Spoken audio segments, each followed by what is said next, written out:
Financial planning की शुरुआत को लेकर ज्यादातर लोगों के मन में उलझन होती है, कंफ्यूजन होता है कि शुरुआत कहाँ से करनी है और कैसे करनी है।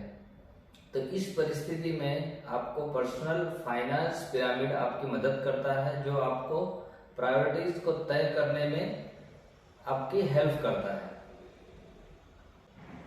नमस्कार, मैं हूं हरीश शुक्ला और मैं आज पॉइंट टू पॉइंट आपको पर्सनल फाइनेंस पिरामिड समझाऊंगा।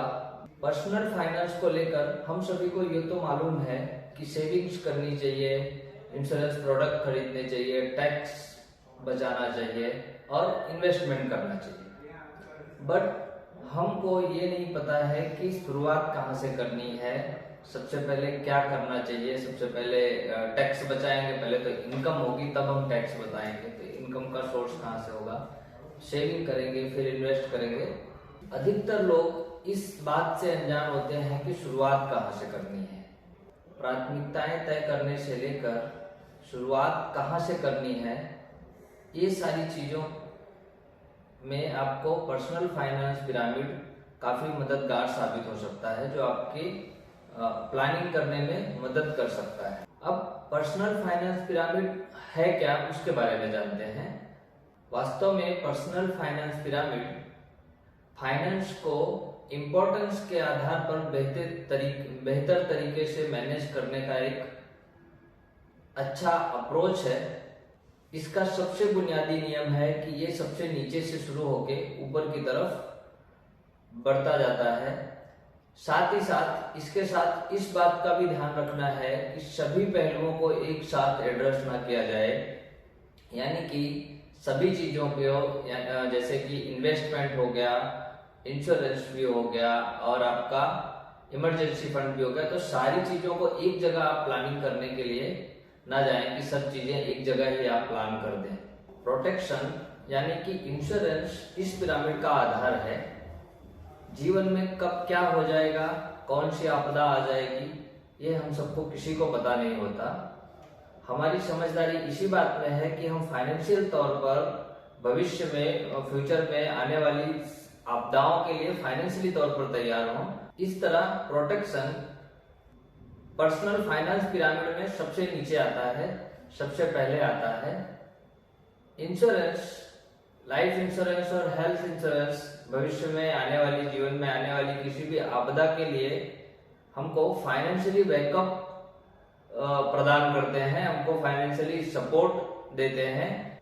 जहां जीवन बीमा यानी कि लाइफ इंश्योरेंस से आपको इस बात का सुकून मिलता है कि आपके ना रहने पे आपके प्रियजन, आपके जो फैमिली है, आपके जो परिवार वाले हैं, वो लड़खड़ाएंगे नहीं फाइनेंशियली तौर पर। वहीं हेल्थ इंश्योरेंस से हमको इस बात का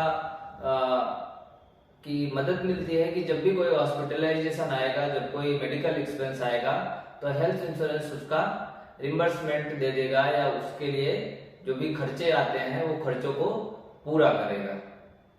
इसके साथ साथ ही इस बात का ध्यान रखें कि सभी प्रकार के जो भी इंश्योरेंस है आपके, उनका रिस्क कवर जो है, उनका जो सम एश्योर्ड है, वो आपके पास पर्याप्त मात्रा में हो। एक पॉपुलर नियम के हिसाब से आप जो इनकम करते हैं साल की, जो आपकी सालाना इनकम है, उसका 10 टाइम्स आपका लाइफ इंश्योरेंस होना चाहिए। समझने के लिए, अगर आप साल का 5 लाख रुपए इनकम करते हैं तो आपके पास 50 लाख रुपए का लाइफ इंश्योरेंस कवर होना चाहिए। और वहीं अगर आप मेट्रो सिटी में रह रहे हैं तो आपके पास कम से कम 10 लाख रुपए का हेल्थ इंश्योरेंस का प्लान होना चाहिए।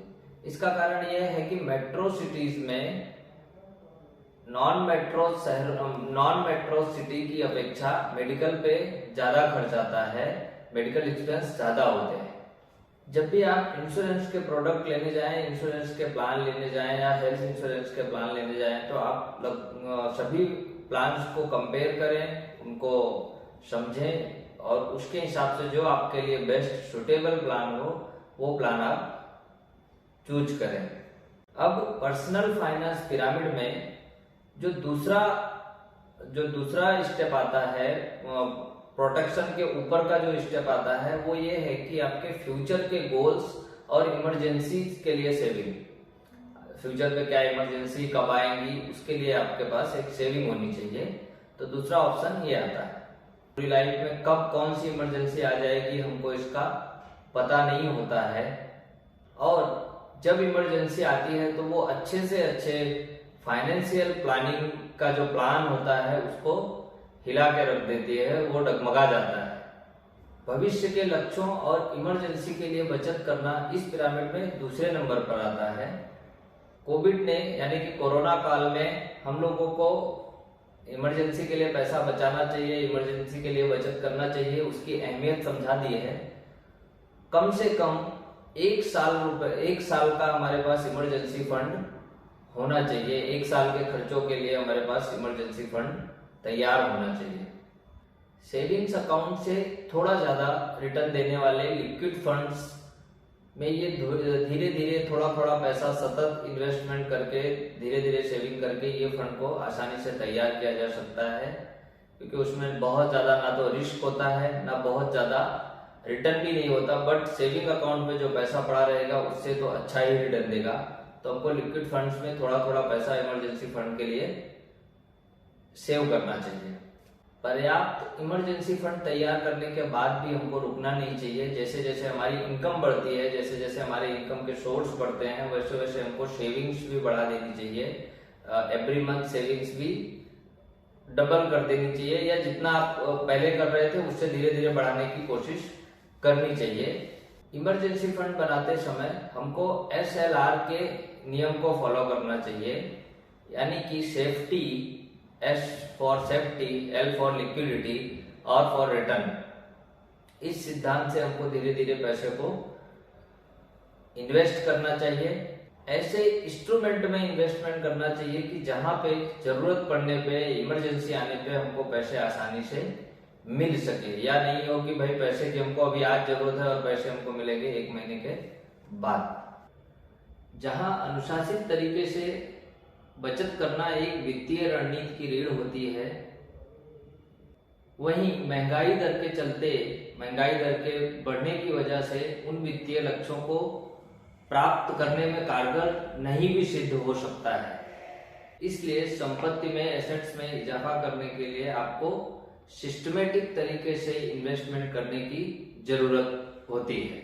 यहाँ आपका इन्वेस्टमेंट इस प्रकार का होना चाहिए कि जो आपके रिस्क लेने की क्षमता और आपके फाइनेंशियल लक्ष्यों को पूरा करता हो, इसके साथ ही साथ वह महंगाई दर को पीछे छोड़ने की दम रखता हो। आपको ऐसे इंस्ट्रूमेंट में, ऐसी जगह आपको इन्वेस्टमेंट करना चाहिए।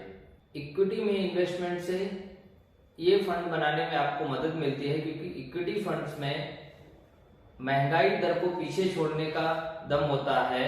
वो आसानी से महंगाई दर को पीछे छोड़ते हैं, महंगाई दर से ज्यादा ही रिटर्न देते हैं। इस बात पर गौर कीजिए कि अगर साल का 10 से 12% भी रिटर्न आता है तो, और अगर आप मंथली इक्विटी की किसी स्कीम में आप मंथली 5,000 रुपए की सेविंग करते हैं, तो अगले 20 सालों में ये फंड आपको लगभग 40 से 50 लाख रुपए का फंड इकट्ठा हो सकता है, अगर मिनिमम रिटर्न 10 से 12% अगर गिनते हैं तो।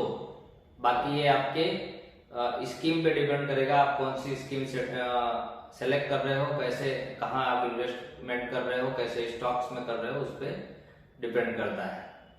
मार्केट लिंक इन्वेस्टमेंट और इक्विटी सेविंग्स फंड के द्वारा इक्विटी सेविंग्स फंड में आप इन्वेस्टमेंट करके आपके भविष्य के फाइनेंशियल गोल्स को आप अचीव करने में बहुत आसानी हो सकती है। वहां आप एक अच्छा खासा फंड इकट्ठा कर सकते हैं।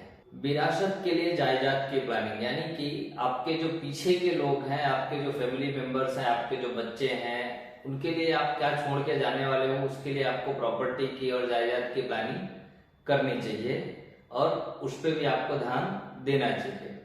वित्तीय योजना बनाते समय और उसके प्रबंधन के समय लोग अक्सर जायदाद की प्लानिंग को लेकर नजरअंदाज कर देते हैं, उस पर ध्यान नहीं रखते हैं।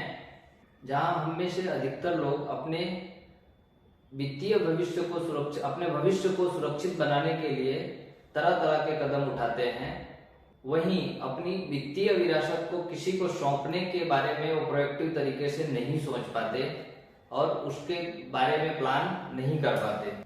एक अनुमान के मुताबिक बैंकों, इंश्योरेंस कंपनियों, म्यूचुअल फंड हाउसेस के पास 55,000 करोड़ रुपए से भी ज्यादा की एक ऐसा फंड है जिसको कोई क्लेम करने वाला ही नहीं है। इसका मतलब सीधा सीधा ये है कि जिन्होंने इन्वेस्टमेंट किया उनकी डेथ हो गई और उन्होंने अपने इन्वेस्टमेंट में नॉमिनी बनाना भूल गए, उन्होंने अपने नॉमिनी नहीं बनाया, जिसकी वजह से वो फंड ऐसे का ऐसे पड़ा हुआ है और नॉमिनी ना होने की वजह से जो मृतक के परिवार वाले हैं, फैमिली वाले हैं, उनको वो पैसे नहीं मिल पाते, वो उसका क्लेम नहीं कर पाते। तो इसमें सबसे बड़ी चीज ये ध्यान रखना है कि जब भी आप कोई इन्वेस्टमेंट करें, कोई भी प्लानिंग करें या कुछ भी करें, उसमें कंपलसरी नॉमिनी जरूर बनाएं और आपके नजदीकी के जो आपके विश्वासी लोग हैं, मतलब कि घर में जो आपके जिन पे आप विश्वास कर सकते हैं, उनको आपके सारे इन्वेस्टमेंट और प्लानिंग के बारे में पता होनी चाहिए, आपके इंश्योरेंस पॉलिसियों के बारे में पता होनी चाहिए।